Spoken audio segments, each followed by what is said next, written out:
আসসালামু আলাইকুম। লফটের শটে আপনাদের সকলকে স্বাগতম। সঙ্গে আছি আমি রাকিবুল হাসিব রাফিন। শান্ত লিটনদের যে পারফরম্যান্স, এই মুহূর্তে বাংলাদেশের সবচেয়ে বড় দুশ্চিন্তার নাম। শান্ত লিটন সত্যি তারা একদমই ফর্মে নেই, বিশেষ করে টি-20 ফরম্যাটে। এখন যেহেতু আমাদের টি-20 সময় যাচ্ছে, আমাদের সামনে বিশ্বকাপ, আমাদের অনেকগুলো খেলা রয়েছে। এই একটা সময়ে এসে শান্ত লিটনের যে পারফরম্যান্স, এটা কোনোভাবেই বাংলাদেশের ক্রিকেটের জন্য ভালো কিছু বার্তা দিচ্ছে না। এই ধরনের নন পারফর্মার যদি দলের ভিতরে থাকে তাহলে সেটা অবশ্যই দুশ্চিন্তার কারণ।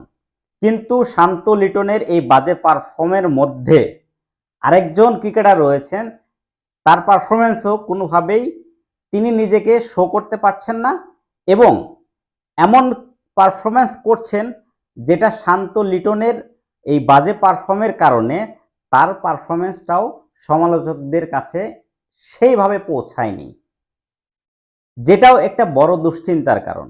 বিশ্বকাপের আগে তিনি যে পারফর্মটা করছেন সেটাও কোনোভাবেই আমার মনে হয় না বিশ্বকাপে সেটা যদি চলমান থাকে সেটাও বাংলাদেশের জন্য খুব একটা ভালো কিছু বয়ে নিয়ে আসবে।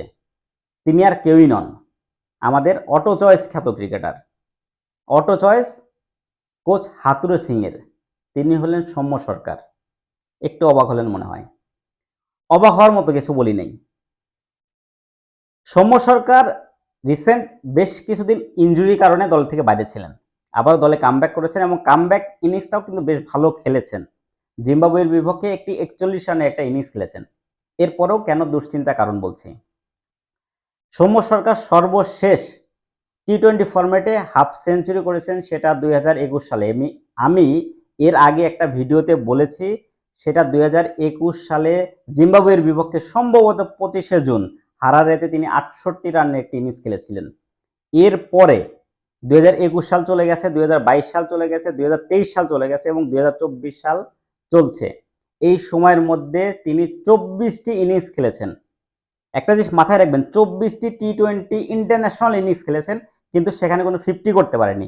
50 তো দূরেই থাকলো, সর্বশেষ জিম্বাবুয়ের বিপক্ষে যে 41 রানের ইনিংসটা খেলেছেন সেটি যদি বাদ দিই তাহলে বাকি যে 23টি ইনিংস রয়েছে সেখানে কোনো তিনি 30+ ইনিংসও খেলতে পারেননি।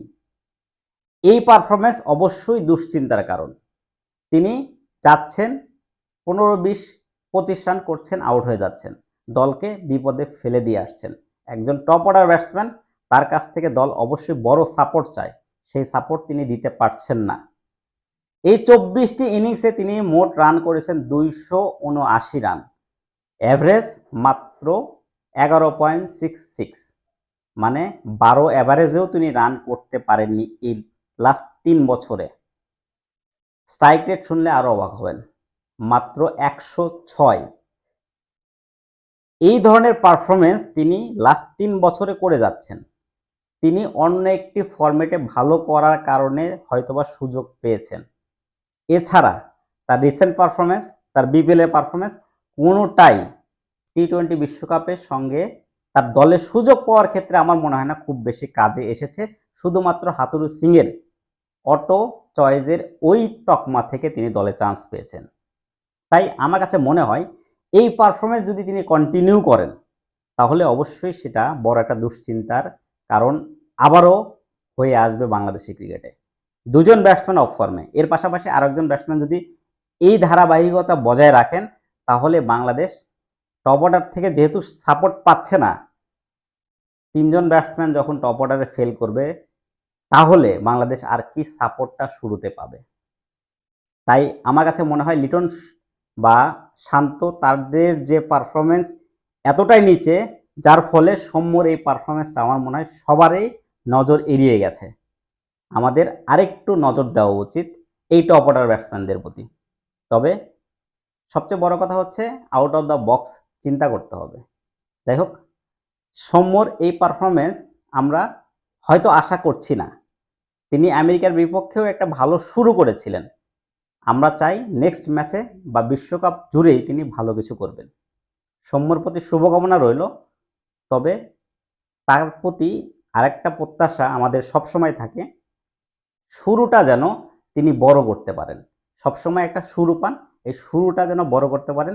যাই হোক, এই প্রত্যাশা নিয়েই আজকের মতো বিদায় নিচ্ছি। আবার আসবো অন্য কোনো ম্যাচের ভিডিও নিয়ে। এ পর্যন্ত বিদায়। আল্লাহ হাফেজ।